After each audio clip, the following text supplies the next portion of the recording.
ये बजट भी फिर एक तरह से जातीय पूंजीवाद का बजट है।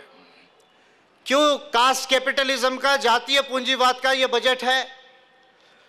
क्योंकि भारत के अंदर में 2017 समाप्त होते होते क्रेडिट सुसाई और ऑक्सफैम की जो रिपोर्ट है, क्रेडिट सुसाई और ऑक्सफैम दो ऐसी दुनिया की स्टैंडर्ड एजेंसीज है जो दुनिया में विषमता के ऊपर रिसर्च करती है। क्रेडिट सुसाई और ऑक्सफैम की रिपोर्ट ने एक बड़ा सरप्राइजिंग डेटा पब्लिश किया। क्या सरप्राइजिंग डेटा पब्लिश किया? सरप्राइजिंग डेटा ये पब्लिश किया कि पिछले साल भारत में जितनी संपत्ति जनरेट हुई एक साल में, उस एक साल की संपत्ति का जो जनरेशन भारत में हुआ, उसका 73% जो संपत्ति है वो 53 लोगों के पास में ट्रांसफर हो गई। महत्वपूर्ण बात है जिसको हमें ध्यान देने की जरूरत है।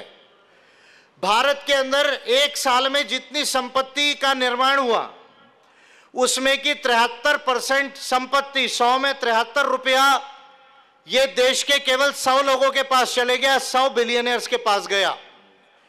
यानी भारत के 130 करोड़ लोगों में से यदि 100 लोगों को छोड़ दिया जाए तो 100 लोगों के अलावा बाकी जितनी भारत की जनता है उसके पास केवल 27 रुपीज आया। ये एक बड़ा आश्चर्यचकित डेटा जो है वो सामने आया।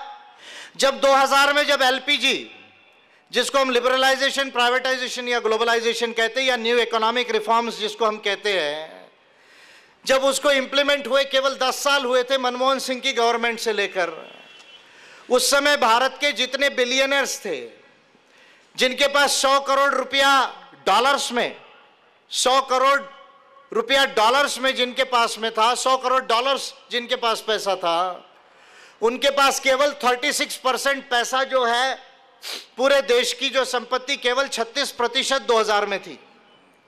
लेकिन आज इन 100 लोगों के पास भारत की लगभग 60% जो है वो संपत्ति हो गई है।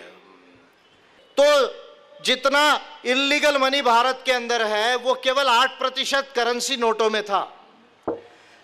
बाकी 92% जो पैसा है वो देश के अंदर में शेयर्स